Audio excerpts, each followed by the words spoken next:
Well, what we know is based on surveillance that is going on, and what we know is that surveillance is not everywhere. So we know that Zika is also in Asia. There are sporadic cases, so few cases, but there's not a routine surveillance for Zika.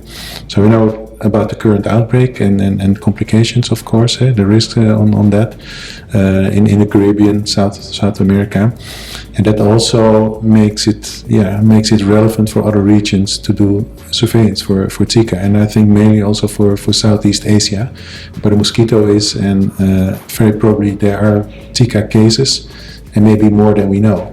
Although the rate of testing in the different countries is different, because almost all people living in the Caribbean can get Zika, because there's not a natural immunity for that virus. It's a new virus.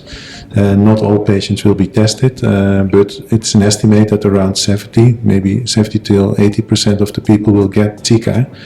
Most of them will not recognize that they get an infection. They are what we call asymptomatic. Around 20% will be symptomatic, and only few cases will be problematic due to pregnancy. This will be found out in investigations and research that's going on, or patients that develop the neurological syndrome, the Guillain-Barré syndrome. But that are only few cases, so for the majority it's an innocent infection.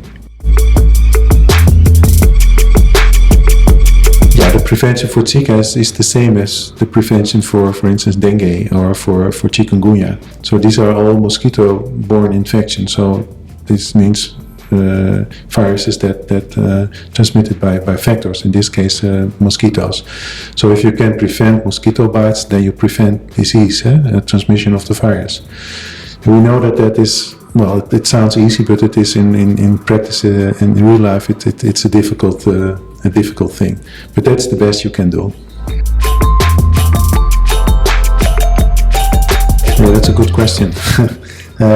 Ideally, we would have a treatment, but for most of these viruses, like dengue, chikungunya, and that's also the truth for Zika, there's no treatment. And even worse, we cannot prevent it by a vaccine. There's no vaccine available. For instance, for dengue, there's research going on already for more than 30 years to get a good vaccine. Until now, there are vaccines, but they are not useful because they don't give protectiveness for enough people. So the answer is there's no vaccine, there's no treatment. So the best way is prevention. The only way is prevention, and that means prevent mosquito bites. I think the most important lesson that we learn is that viruses come to us, and it seems to go faster. We are more frequently confronted with new viruses coming to us, and it is hard to predict when that will be. But that there will come new viruses, that is certain. So it's better to predict or to prepare now for future epidemics that come in a broader context. So Zika is just an example again. Ebola was, Zika is now.